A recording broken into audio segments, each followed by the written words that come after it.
Bit O Fanfiction, or The Crew Ships It. An Our Flag Means Death fanfiction. Written by Waywarder. Read aloud by SkyAsimaru. If you enjoy this podfic, you can check out the original story on Archive of Our Own. If you would like to hear more of my recordings or see some of my own work, you can find me through the pen and screen name of SkyAsimaru. Bit O Fanfiction, or The Crew Ships It. Summary.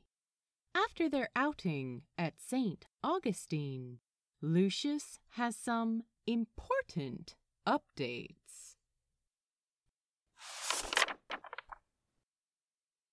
Oh my god, this is happening! It is fucking agony, scribbling down the captain's final notes about their little outing, about the petrified orange, about what a grand success the day had been, about all possible opening day menus for Blackbeard's Bar and Grill. This last bit involves, naturally, an extensive conversational detour where Captain Bonnet explains the concept of brunch to Blackbeard. Finally, when the captain and the, also captain? Things are very unclear lately. When Stede and Blackbeard are more engrossed in brandy and one another than in formal documentation, Lucius slaps Stede's journal together, gives an awkward and entirely unnoticed, okay, good night, and then sprints from the captain's quarters. When he finally reaches the galley, he practically kicks the door off its hinges. "Hey!" Roach shouts, shielding his newly harvested and precious oranges from Lucius's leggy frenzy. "Babe, what is it?" Black Pete is sitting and playing cards with Wee John and the Swede. A quick glance at the spread of cards would tell any impartial observer they're not playing any game that seems to actually exist, that each of them is decidedly playing by his own rules, that they have not discussed this even a little, and yet, somehow, the Swede is absolutely dominating. Code Gentlebeard. Lucius doesn't say it so much as the words explode out of him.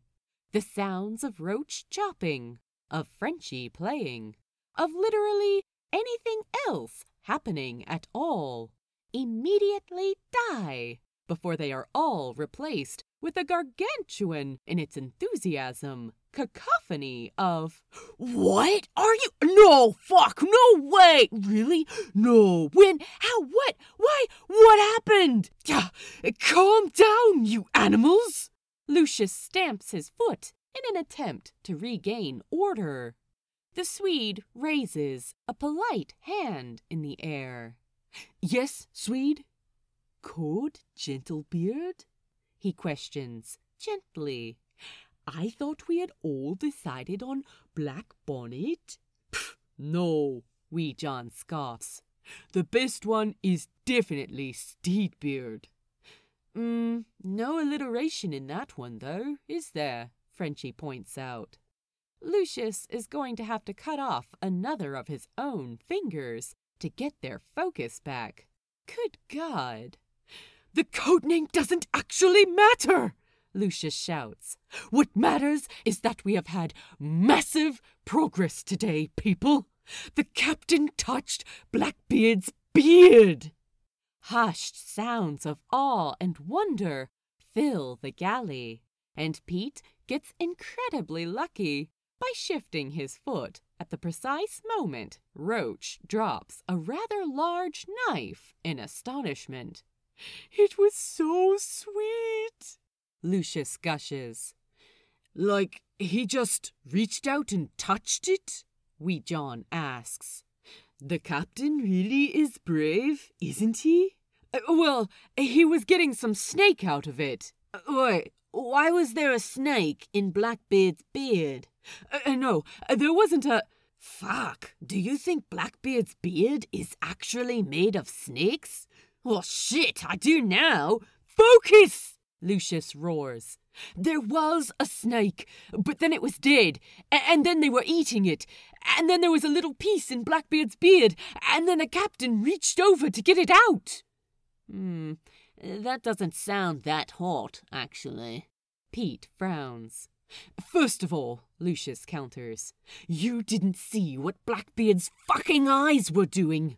Second of all, it doesn't have to be about something hot. It was sweet, and that's also good. Did they say anything to each other? The Swede asks. Great question, Swede, Lucius answers. Not, really? Kind of. I think they might both actually be a little stupid. Well, yeah, Roach shrugs. Blackbeard is definitely not stupid, Pete argues. He has a crush on the captain? Wee John says, with the cadence of a question, though they've all gone down this road many, many times as a crew, regarding their captain's influence on the most fearsome pirate whatever lived. That's a little stupid of him. Do you think they're going to kiss soon? Frenchie wants to know. I do think that. Lucius is surprised to hear himself admit. Against all fucking odds, I really do. Nice, Frenchie grins. What else do you think they're going to do? Pete asks, with the air of someone desperately hoping his own opinion on the matter will be asked soon. Knowing Captain, Wee John says, probably sharing lots more of that fancy marmalade, right? Roach's fingers tighten on a fresh knife as he considers his beautiful new oranges and whatever new patisserie-inspired horrors Stede Bonnet might have him inflict upon them. Okay, marmalade, sure. Pete is undeterred. But what else? Oh, do you think Blackbeard will start helping him tell stories? Frenchie perks up. I bet Blackbeard does really good voices. Yes. Oh, he can do the scary ones. A captain's not as good at those.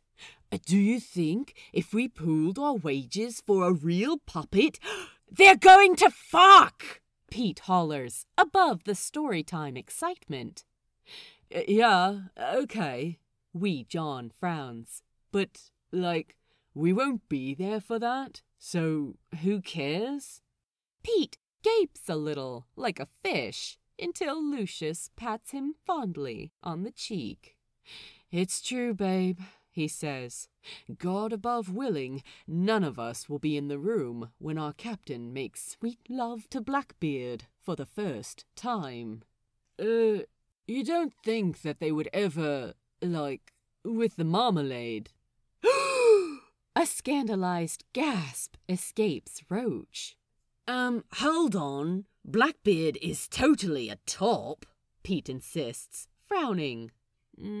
I don't know, Lucius argues. I think the captain has it in him. Blackbeard was very pretty at the fancy party, Frenchie reminds them.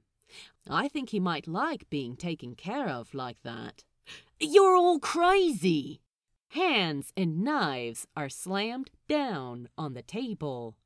Say that again, Roach whispers. What if we voted on it?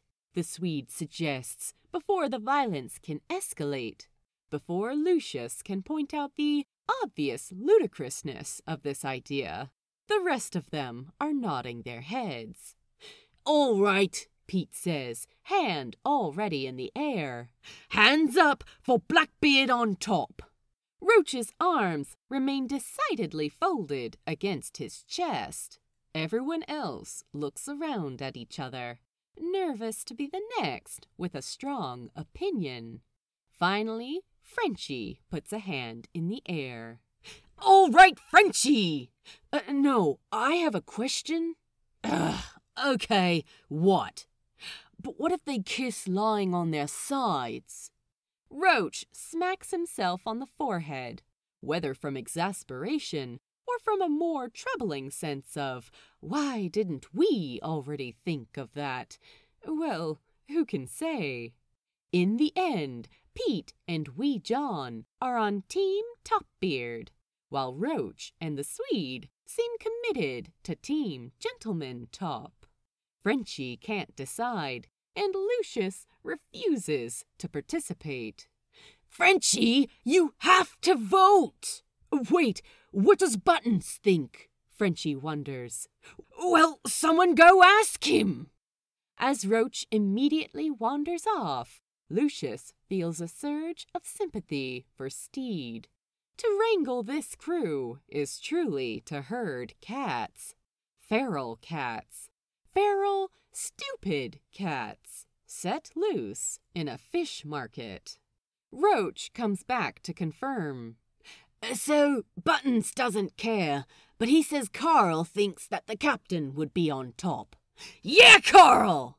Listen, I think we cannot discount the possibility that they each go both ways, Lucius says, hands in the air, prepared to defend himself from another onslaught of idiocy.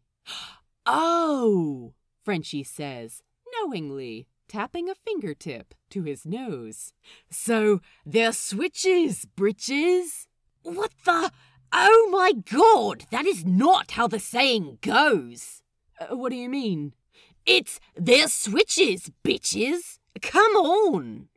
But they did switch their britches that one time. Do you remember? A murmur of assent goes up among the crew. Aye, that's true. We all saw it. He's got a point, babe. Oh my God! Olu, what do you think? Roach asks, eager to make sure everyone's voice is heard. Olawande is sitting alone in a corner, not really looking at anyone, and absently running his thumb over his earring. He looks sadder than Lucius has ever seen him, and that's when he realizes, oh fuck. Hey, where's... Lucius claps a hand over Pete's mouth to stop the question. They'll all hear the story when Olu feels like telling it, if he ever does. Yeah, Olu, Lucius repeats carefully. What do you think about Blackbeard and the captain? Oh. Olu tries to work a familiar smile into his voice. I don't know. I don't really think it's any of our business, actually. Okay, that's maybe the only decent point anyone has made tonight. But, Olu continues, smile fading again. Whatever it is, I hope it makes them both happy. There's a polite little rap on the door before Captain Bonnet pokes his head into the galley. Well, hello! What are you lot still doing up? We could ask the same of you, Lucius retorts, and then immediately regrets it when Frenchie and Wee John dissolve into giggles behind him. Brandy's not going to drink itself, is it, mate? Blackbeard sidles up behind the captain. No, Lucius agrees. No, I suppose it isn't. Lucius sneaks a glance at the rest of the crew. Everyone's expression is treacherously invested. He's got to move this thing along, and fast. I couldn't sleep, Lucius continues, eyes darting between the two faces before him. Stede looks as wide-eyed and intrigued about the situation in which he's found himself as ever. And Blackbeard looks, honestly, a little suspicious of him. Which is fair, Lucius guesses. He was pretty forward today. I couldn't sleep, Lucius begins again. Because, we haven't had a story, have we? The crew erupts in confirmation behind him. Aye, that's true, Captain, we haven't, and, oh, of course, Captain Bonnet cries, clapping his hands together. What was I thinking? Let's go, up onto the deck, all of you. They clamber out of the galley, with as much dignity as can be expected, and Lucius overhears the captain say to Blackbeard, Ed, I almost forgot story time. Can you imagine? Once they're all arranged on deck and ready, Lucius decides that progress, as it were, could use just one more subtle nudge in the right direction. Captain, can we have a kissing story tonight? Lucius asks, super not weirdly, staring daggers at Frenchie and wee John in particular to communicate, Keep it the fuck together, you maniacs! They seem to get the message and hush up. Oh, Stede says, surprised and pleased. That's a new request, Lucius. Let me think if I know any good ones. What's a bad kissing story?